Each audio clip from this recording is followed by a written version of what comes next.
What will we be discussing today?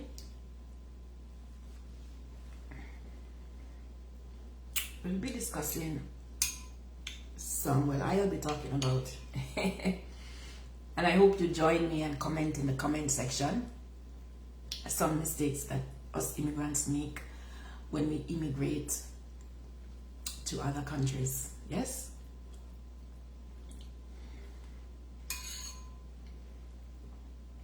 So guys, for countries like Canada, right, where you have a lot of opportunity to get credit, guys. It's not like back home in Jamaica. If you wanted a loan, it would be a long process, guys, and a lot of requirements. You will have to go and prove that you can pay for the loan. They'll be asking you for how many months of pay slips, job letter. They'll be asking you to complete and sign up so many forms. They'll be asking you to get guarantors, guys. Yes, they'll be asking, go and get guarantor. So in the event that you're unable to pay this loan, this person will pay it, right? Apart from the guarantors, they want to know people who know you. So they're gonna ask, give me 3 names of friends, plus give me 2 family members, their names, their addresses, their telephone number.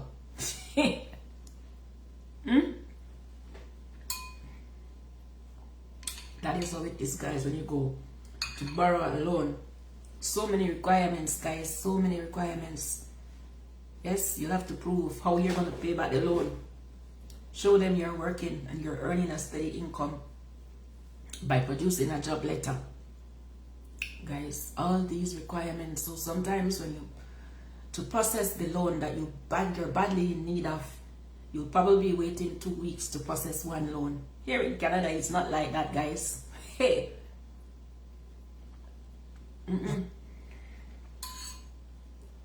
Here in Canada, you walk into a furniture store, they'll be telling you, you can take anything you want. Yes, and you have 1 year to pay me. Anything you see in the store, guys, anything you see in the store, you can get it. You can leave the store with it today. Yes, that is how it is here.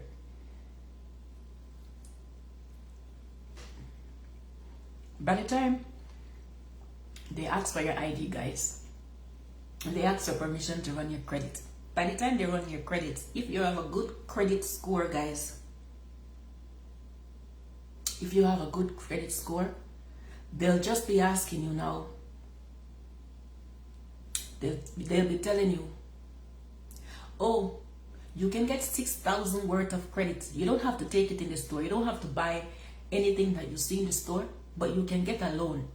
So if you have 6,000 worth of credit, you can take furniture for 2,000, and then we can give you cash, $4,000, guys. We'll send you a check for $4,000. As easy as that.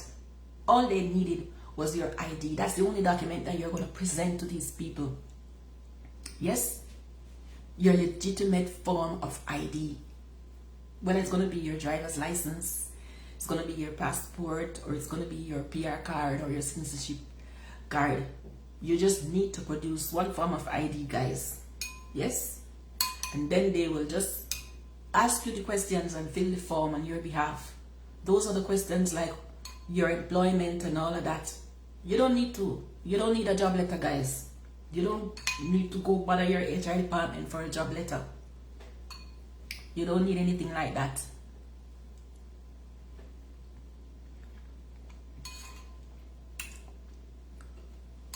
Another difference, guys, when you have a good credit score, the banks will give you all sort of credit card, and every minute they're gonna be sending you, oh, you can increase your limit to this. Do you want? You can increase your limit to that. The next thing, you're gonna be getting a lot of, they're gonna be offering you personal lines of credit.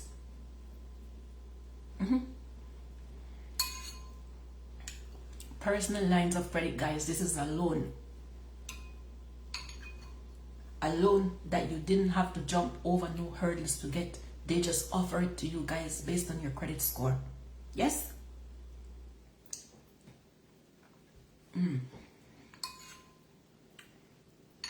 What happened to most immigrants? Because it's so, the money and the credit is so accessible, they take advantage of it, not realizing that they're burying themselves, guys. They're taking on too much loans and too much credit sometimes over time, which they're not going to be finding difficult to pay back.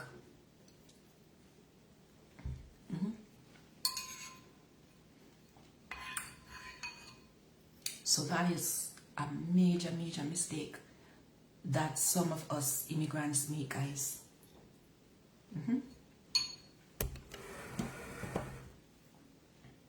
Yes, we take on too much credit because the society is much different from where we come from, and the money and the credit is not easily accessible to us. So we don't realize, and we take on too much, and then we run into problems later on, guys. Right? We run into debt and bad credit.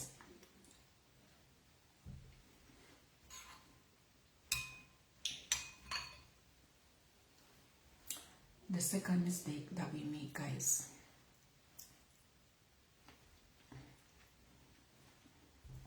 and this one is tied to the first one. We start to flash, guys. We start to buy things that we really don't need.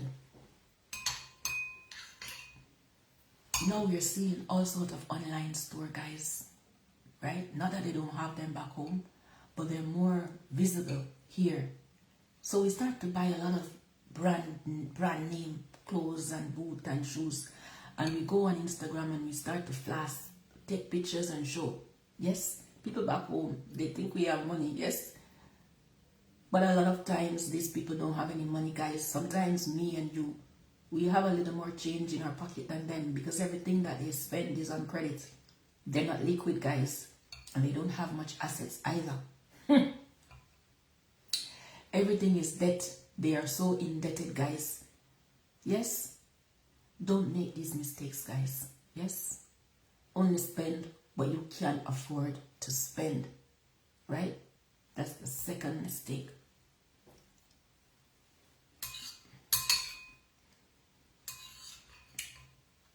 The third mistake is staying within your own community and not wanting to integrate into other communities. We all know that it is better to, or it's easier, right, with anything that is familiar to us. And because our own communities, even say for instance, my own Jamaican communities, it is better. It's something that I know. The culture is something that I know. The people are, the values and stuff, it's something that I know. So I feel much more comfortable to associate within my own community. But this is a mistake, guys. It is. When you come to this country, especially a country like Canada, where you have a very diverse, people from diverse backgrounds and nationalities, you have to try and mix with everybody. Associate with everybody, guys, because you don't know what is going to happen down the road, right?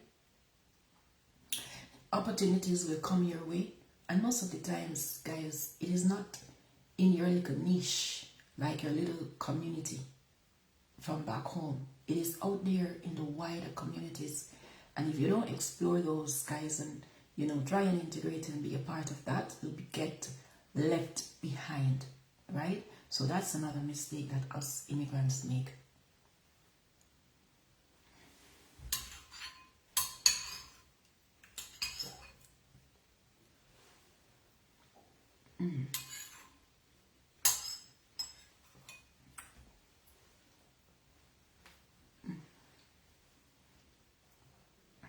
Guys, I'm trying to finish my oatmeal because it's getting cold.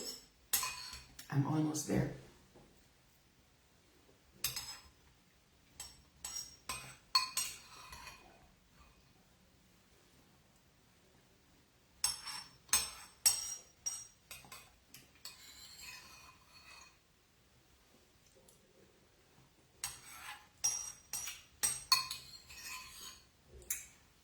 not seeing anybody on this live. Or is everybody sleeping? No, everybody's not sleeping now. It's about 11 a.m. right now. I know most people like to sleep in on the weekend, but yeah, a lot of people are up by this time, yeah. What's going on in this live today? What is really going on? Anyway, guys, I'm going to continue. The next mistake that a lot of us immigrants make is staying in that entry-level job that we got when we came here. Now, when we came here, a lot of us, me for instance, right? We didn't come with a status, right? Meaning that I wasn't a landed permanent resident. I was coming here as an international student, and so therefore I had to get a job quickly, very, very quickly outside when I graduated, guys, because the policy with IRCC is that you have to get a job within 3 months, a full-time job within 3 months after graduating, so you can start the process, right, of applying to remain in Canada. And that first process that most people go through is the provincial nominee program, guys. In order to qualify for that, guys, you just need to have a full-time job with full-time hours. It don't matter what it is. If it's gonna be a janitor, it don't matter what it is. If you have consistent hours, you work consistently, right? Full-time for X amount of period, then you are qualified. And this, guys, is a big part, right? Having a job like this is a big part of being of the application process, right? It's a big part of the requirements that you will need, right, to start your paperwork so you can remain in Canada. Now, these starter jobs, a lot of us get complacent. Even when we get our papers, we get complacent, we get comfortable, and we stay in them. And we don't try and move, try and see if we can get better jobs. This is a huge mistake, because guess what, guys? As the time goes by, the economy is getting tougher. The inflation rate is going up. Taxes are going up. Goods and services are going up. But then if you just stay in the one entry-level job for a number of years, it won't work out for you, guys. You will have to move, guys. You will have to find a shift and move, right? You will have to move and see if you can get a better job. So a lot of us, we stay in them. I don't know, maybe some people, you don't think you can get a better job based on the economy, or maybe based on your field of study. I don't know, guys, right? Or maybe you just want to be loyal to your employers because they were the ones who signed off so that on your letter, so you can have that letter to present to IRCC so that you fulfill the requirements for staying in the country. And some of us remain very loyal to the job. Guys, there's no job that is loyal to any one of us. They are not, guys. Something happens to you today. Yes, say you fall sick, guys, and God forbid, you are very sick and you are not able to return to work, or you have died, you've passed on, guys. The job, yes, this job that you are doing, this company, organization that you're working with, they won't wait until your funeral has passed, guys. They will replace you because their business has to go on, right? So don't be so loyal that you don't look after your own affairs. Yes, you have to look after yourself and look after your own affairs, guys, right? Move on past that entry-level job, yes, so you can be successful in the Canadian environment.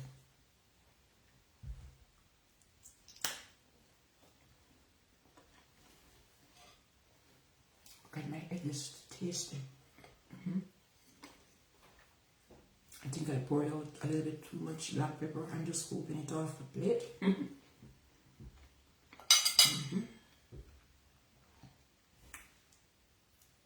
It's really tasty, guys.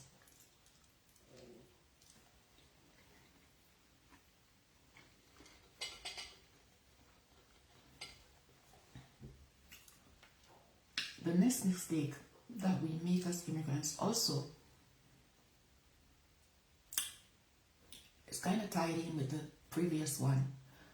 We do not go back to school and upgrade ourselves. So, however we came in, whatever qualifications we came into the country, we're working that entry-level job. Most of the times that is where we stay. Yes, because we don't upgrade ourselves. We don't go back to school. If we go back to school, then you know, the possibility is much higher of us getting a better paid job. So it's very important for us to recognize this and move towards it very early, guys.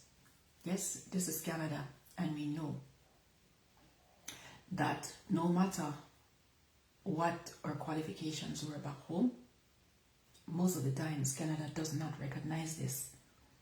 If you are a lawyer, doctor, police chief, engineer, don't matter, teacher, guys, most of the times you have to come back. So if you did all those studies back home, if you did a degree, if you did a postgraduate program, when you get here, guys, you better know, right?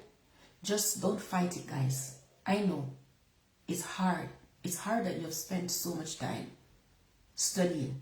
Yes, you've sacrificed so much back home to get that degree or to get that postgraduate diploma or that master's level degree, guys. You've sacrificed your job. You've sacrificed the money that you could have otherwise spent, right, doing something, and you have attained your degree and you are working at a certain level. Now you come here in Canada, they don't want to accept it, guys. They're asking you to go and get their own education here, which they think is much better than yours. Most time, guys, it's not even comparable, right?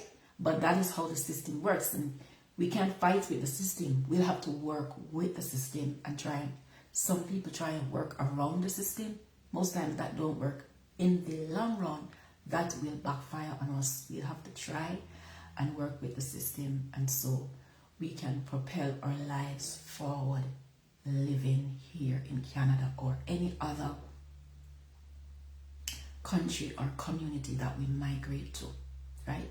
So those are some of the very basic mistakes that us as immigrants make, right, when we immigrate to other countries, right? And a lot of times when we make those mistakes, it gets frustrating, and we then says that we want to go back home to our own country because we're not making it here.